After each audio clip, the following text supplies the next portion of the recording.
પણ જે રીતે જેડીયુનો મત છે એ જો ભાજપને મળ્યો હોય તો કમલમ ઉપર જે ઉજવણી થઈ રહી છે એ ત્રણે ત્રણ વિજેતા ભાજપના ઉમેદવારોની થઈ રહી હોય એવું સ્પષ્ટપણે લાગી રહ્યું છે.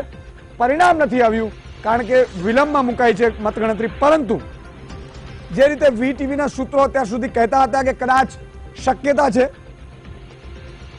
ત્રણે ભાજપને મળે તેવી શક્યતા હતી અને એના અનુસંધાને જેડીયુનો જે નેતા છે કેસી ત્યાગી गिरिराज सिंहनी पर प्रतिक्रिया आ मामले आ रही है. अब 5 बजे के बाद आपको सामने रिजल्ट मिलेगा. अहमद पटेल हारेंगे. सर, लालू प्रसाद यादव का एक स्टेटमेंट आया, उन्होंने कहा कि जिस तरह से राहुल गांधी के गाड़ी पे पत्थर फेंका गया, आरएसएस बीजेपी की सोची समझी राजनीति थी, वो उनकी हत्या करना चाहते थे. क्या कहेंगे आप?